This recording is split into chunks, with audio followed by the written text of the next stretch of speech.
He humiliated me, betrayed me, and wanted to destroy me. But I fought in silence, and today I am completely free. I never thought I'd be writing something like this one day. I always thought these stories of overcoming adversity belonged to others, not to me. But today I understand that keeping everything bottled up only hurt me. I remember perfectly the day my life turned upside down. The day I sat in that courtroom chair with my hands sweating and my heart pounding. It wasn't just a trial, it was my life being put to the test. I was afraid, ashamed, and at the same time, I felt a rage I'd held back for years. The fear came from thinking everyone would see me as the dependent, fragile woman my husband portrayed. The shame came from knowing I'd accepted this position for so long. And the anger, it was against him, for making me believe I was nothing without him. But it was that very day that I discovered I had much more inside me than I'd imagined. I'm Livia, 39 years old, and for a long time, I lived in the shadow of Roberto, my ex-husband. He always made it clear that everything I had came from him. Clothes, house, car, trips. It was as if I were an accessory in his life. I believed this myself, because he repeated it so often that it eventually became a reality in my head. I felt small, but no one knew that. Silently, I was building something of my own. Every late night I stayed up at the computer, every meeting hidden away while he thought I was at the gym, every difficult decision I made without telling anyone. All of this was what gave me strength that day.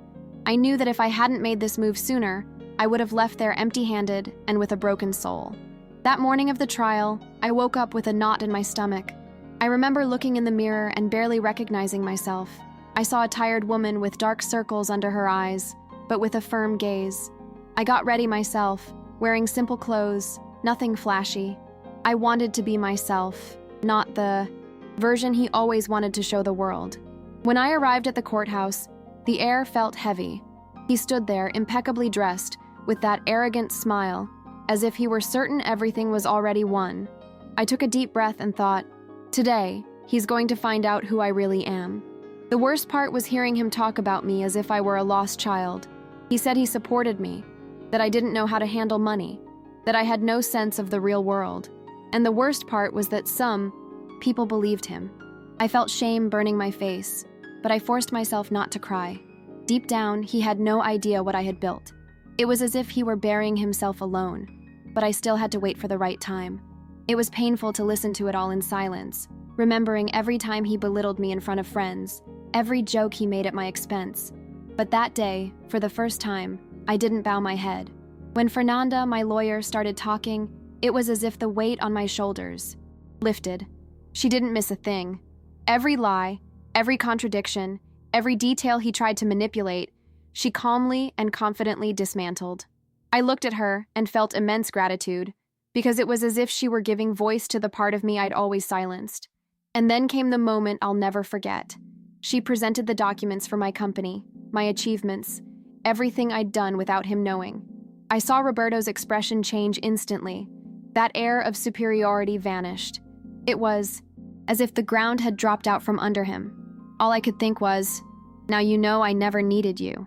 In that moment when the papers were handed to the judge, I felt something I hadn't felt in a long time. Pride in myself. True pride, without depending on anyone's approval. I looked at Roberto and saw the shock in his eyes.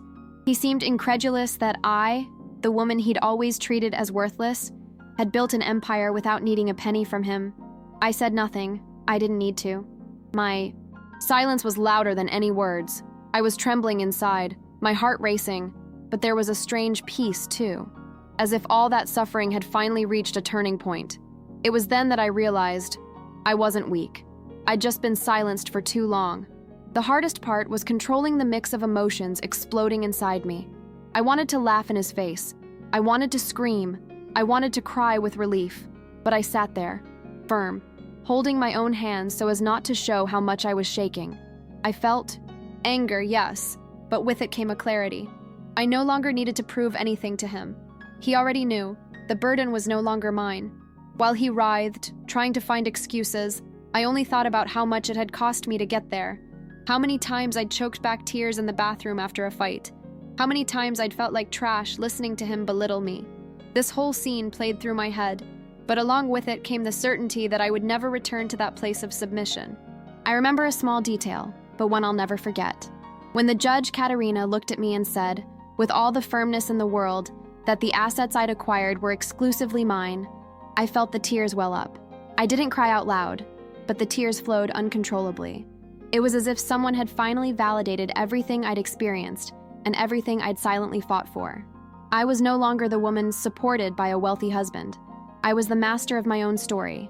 It was such a relief. It felt physical, as if a huge weight had been lifted from my chest. I wanted to shout for the whole world to hear. I did it. After the trial ended, I stood there for a few seconds, unsure of how to get up. My knees were wobbly. It felt like I'd run a marathon. Patricia, my best friend, was waiting for me in the back, and when she hugged me, I completely broke down. I cried everything I'd kept inside, but it was a different kind of cry. It wasn't from pain, it was from liberation. She kept saying, "I knew you could do it, I always knew." I didn't believe in myself, but she did. And in that hug, I understood that I wasn't alone on this journey. It was the first moment in a long time when I felt truly free, like I'd finally breathed fresh air after years of being trapped in a closed room. That day, I left the courtroom different from the woman who entered. I was no longer the underestimated wife, nor the woman who lived in fear of losing everything. I was Livia, 39, a Zaire businesswoman, a survivor of an abusive relationship disguised as a life of luxury. I had just proven to myself that I was capable of much more than I imagined. There was still pain, of course. There were still memories that stung like open wounds. But along with the pain came a new feeling: hope. I knew that from then on, I would no longer accept living less than I deserved. I had won a huge battle, and even though the war against my inner demons still raged on, I had already taken the most important step. I had freed myself. When I got home after court, the silence hit me differently. Before, the silence in the house had been suffocating. It felt empty and heavy. But that day, it was as if I was finally listening to my own breathing without anyone controlling me.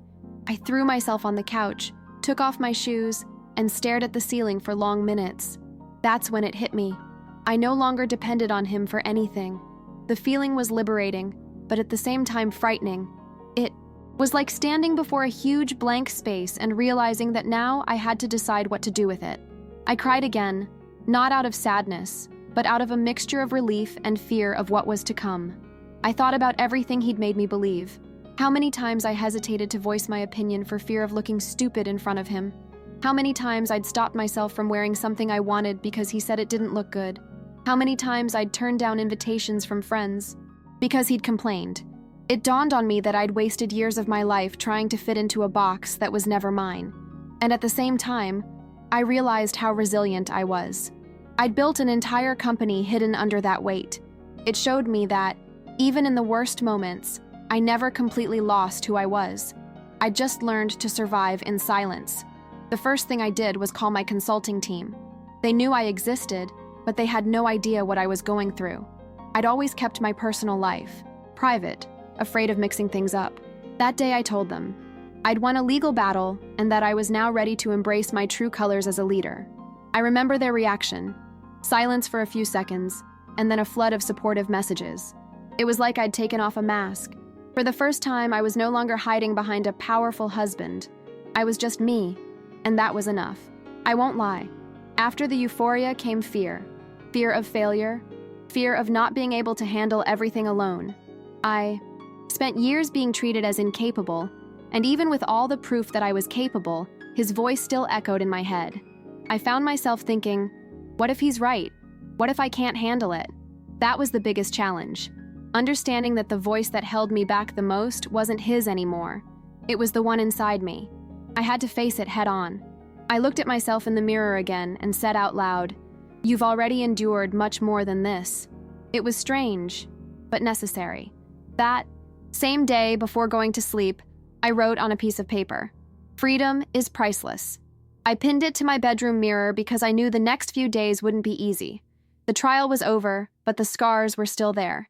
I needed daily reminders to remember who I was now. And as I lay alone in bed, without that weight beside me, I felt fear and loneliness. But I also felt a new strength. For the first time in years, I slept without the feeling of owing someone something. I slept like someone who knows that starting over hurts, but it's the only way out for those who choose to truly live. In the days that followed, I felt like I was learning to walk again. Every decision, no matter how small, felt huge. Choosing what to eat, what time to get up, how to organize my office. It all felt new and daunting, but it was also liberating. I realized I'd spent so much time depending on Roberto that I'd forgotten what it meant to choose for myself. Each small decision was a silent victory. I was afraid of making mistakes, of course, but I also knew that making mistakes was no longer embarrassing. It was a learning experience. For the first time, I understood that freedom comes with responsibility, but that this responsibility also belonged to me. It was mine, no one else's. I started thinking about everything I could do with my life now that no one was controlling me anymore. I'd always wanted to help women going through what I'd been through. Now I could. I called close friends, told them a little about my experience, and realized I wasn't alone. This realization gave me strength. I wasn't alone, and my story could serve as a wake-up call and inspiration. I felt a weight lift from my chest and, at the same time, butterflies in my stomach. It was a good kind of fear, like someone about to take important steps, but it was also motivation. I needed to transform my pain into something bigger than myself. The first project I decided to put into practice was a mentoring program for women facing abusive relationships. I wanted to create a safe space to show that it's possible to rebuild your life and believe in yourself again. I thought about everything, every detail, every step, and each decision reminded me of the courtroom, of how I had resisted, how I had stood my ground. I realized that day was the turning point. It wasn't just a legal victory, it was a victory over years of submission and fear. And now, my energy was focused on creating something that would help other women feel the same strength I felt in that moment. Even with all the excitement, sadness still crept in from time to time. I remembered the arguments, the manipulations, the moments when I felt worthless. Sometimes I'd find myself looking at old photos and feel a pang of anger and pain. But I learned to accept these feelings without letting them overwhelm me. I talked to myself, acknowledged the pain, and then reminded myself, this doesn't define me anymore. It was a slow but essential process. I learned that overcoming doesn't mean erasing the pain, but rather learning to live with it and transform it into strength. Every tear now had a purpose. What struck me most during this period was the clarity that emerged within me. For the first time, I knew exactly who I was, what I wanted, and where I was going. The fear still lingered, but it was accompanied by the certainty that I could handle it. I didn't need anyone's approval, nor anyone's money, nor the validation of a man who always tried to diminish me. I owned my life, my story, and no one could take that away. Every call, every meeting, every decision in my business was now mine, and with it came a sense of peace I hadn't even remembered existed. I was rebuilding my life, and that in itself was a massive victory. Over time, I realized my life no longer needed to revolve around resentment. I still felt anger toward Roberto, toward Amanda, toward the manipulations I'd experienced, but I learned to use it as fuel, not as a prison. Every time I looked at my company, at the projects I was developing, I felt an enormous strength growing within me.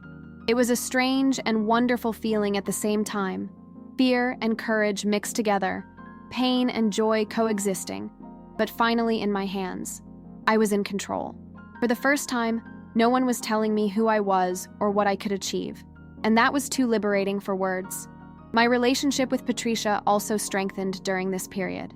She was a silent pillar, for years, always believing in me when I didn't believe in myself. Now we could work together on projects we planned to help other women. The energy we felt was contagious. Every message we received from someone saying they were inspired by our story made it all worthwhile. I began to understand that overcoming such a difficult experience isn't just about winning a judgment, but about finding meaning in everything we've been through and transforming it into something positive for ourselves and others. There were still bad days, I won't lie. Moments when the memory of what I'd experienced tightened my chest and left me vulnerable. But I learned to deal with those days differently. I allowed myself to feel, to cry if necessary, but I never let myself sink again. Creating my own projects gave me purpose and made me feel alive. I was no longer the woman who waited for orders or approval. Every decision I made was my own.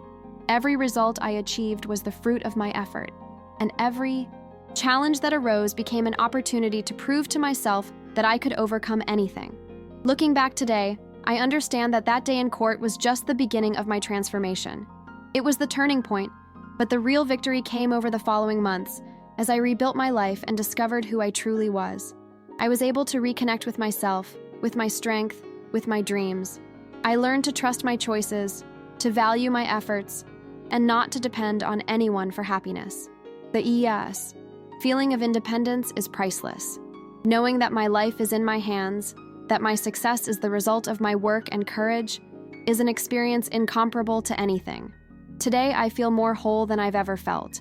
I'm proud of everything I've built, not only in court, but within myself.